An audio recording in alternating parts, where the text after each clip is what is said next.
Տիկին Գալյան, եւս երկու հարց ունեմ, ինձ տենց մի նայեք, Տիկին Գալյանը երկարապատասխանում է, իմ խնդիրը չի։ Ես իմ արձագանքի իրավունքից պիտի օգտվեմ, ես Պարոն Դանիելյան, դուք ունեք ձեր արձագանքի իրավունքը, ոչ ոք այդ իրավունքի չի զրկվելու։ Այո, եւ նայելու իրավունք, այո։ Գիտեք նախագահի դերը հեշտ է, նոր մեղադրում են նրա մեջ, որ ընդդիմության ավելի շատ ժամանակ են տալի, քան իշխանական падգամավորներին։ Խնդրեմ։ Մեղադրում ակնհայտ ինձ ընդհատում է։ Տեսեք, ակնհայտ գրականություն են տեսնում։ Խնդրեմ, պարոն Դանիելյան։ Տիկին Գալյան, անչափ կարևոր է աշխատավարձների հարցը եւ ոչ թե պիտի այդ խոստումների բանով լինի, այլ հստակ պիտի աշխատավարձները բարձրացվեն, որովհետեւ երկար ժամանակ չեն բարձրացվել մարդկանց աշխատավարձը, այդ մեկ։ Դուք խոսեցիք անձնական տվյալների գաղտնիության մասին, բայց վերջին տարիների ընթացքում մենք տեսնում ենք ինչպիսի այսպես գոտկատեղից ներքև հարվածներ են լինում եւ տարբեր տեսանյութեր են հրապարակվում, համացանցում, կապ չունի մարդը ընդդիմադիր է, իշխանական է եւ այլը, չգիտեմ, բայց այստեղ շատ լուրջ խնդիր կա եւ կարծում եմ, որ քրեորեն պատժելի արարքը պետք է անպայման կիրառվի եւ մեղավորները պետք է պատժվեն եւ մեր հայրենակիցները իրավունք ունեն գաղտնիության եւ անձնական կյանքի, չգիտեմ, տարբեր դրվագներ չհրապարակելու։ Այս հարցով կարծեք թե որևէ մի աշխատանք չի արվում։ Երկրորդ հարցը էլ հետեւյալն է։ Խնդրում հստակ պատասխանեք։ Ենթադրյալ մեղավոր անձը ոնց է լինում, որ մեծ իշխանական շրջանակների մարդուն կիրառվում է այլընտրանքային խափանման միջոց, վարչական հսկողություն, այլ մեղմացուցիչ միջոցներ, իսկ ակնհայտ մարդ, ընդդիմադիր հայացքներ ունեցող մարդը, այդ թվում այսօր նաև իմ դա համոզմունքն է, որ ունենք Կին Քաղբանտարկյան, Լիդիա Մանտաշյանը, Սրբազաներ եւ այլն, այդ մարդկանց խափանման միջոցի հարցը կարծեք թե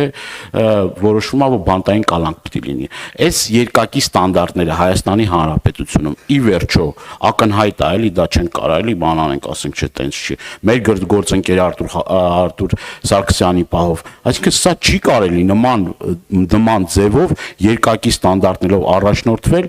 եւ ի վերջո ես ուզում ձեր հստակ գնահատականը լսել այս մի քանի հարցերի վերաբերյալ։ Շնորհակալություն։ Շնորհակալություն։ Ես հարցերին փորձում եմ պատասխանել ոչ թե երկար, այլ սպառիչ, որ լրացուցիչ հարցեր չառաջանան։ Ինչ վերաբերում է անձնական տվյալների պաշտպանությանը, ես խոսեցի ոչ թե խնդրի մասին, այլ լուծումների մասին, ասելով, որ ունենք ծրագիր անձնական տվյալների պաշտպանության նոր անկախ մարմին ստեղծելու, որը կհամապատասխանի Եվրոպայի խորհրդի 108+ կոնվենցիային եւ ԵՄ համապատասխան կարգավորումներին եւ անձնական տվյալների պաշտպանության առանձին եւ անկախ մարմին ունենալու անհրաժեշտությունը բխում է իրականում ԵՄ ստանդարտներից եւ մենք միայն ստանդարտներին չէ որ պետք է նայենք, մենք պետք է նայենք նաեւ սոցիալական անհրաժեշտությանը, արդյոք կարիք ունենք նման մարմին ձևավորելու թե ոչ, եւ նաեւ ձեր կողմից բարձրացված խնդիրները խոսում են այն մասին, որ այո, մենք նման մարմին, անկախ մարմին, ինքնավար մարմին ունենալու կարիք ունենք այս պահին ու այդ ուղղությամբ աշխատանքներն արդեն ձեռնարկել ենք, հայեցակարգը մշակված է, շուտով կառավարությունում հայեցակարգը այս ամսվա վերջ պետք է քննարկենք։ Ինչ վերաբերում է քրեական գործերին, այսօր էլ կան արարքներ, որոնք որ համարվում են անձնական կյանքին միջամտող եւ քրեորեն հետապնդելի են, բայց վարույթների վերաբերյալ որևէ տեղեկության չեմ տիրապետում ու չեմ կարող պատասխանել այն հարցին, թե ինչու են որոշ դեպքերում նախաձեռնում, որոշ դեպքերում չեն նախաձեռնում կամ ինչու պատշաճ մակարդակով տվյալ գործերի քննությունը մեր երկրում չի իրականացվում, որովհետև այդ հարցերի հասցեատերերը այլ անձինք են, ինչպես այլ անձինք են ձեր մյուս հարցի հասցեատերերը, որովհետև ես չեմ կարող ասել դատարանը ինչու է մի դեպքում որոշում կայացնում այսպես, մյուս դեպքում այնպես։ Ենթադրում եմ, որովհետև որոշման կայացման մի դեպքում ունի այլ փաստակազմ, որի վրա հենվում է, մեկ այլ դեպքում այլ փաստակազմ։ Արդարադատության նախարարությունը խափանման միջոցները կատարողն է։ Ինչ վերաբերում է միասնական չափանիշներին, մենք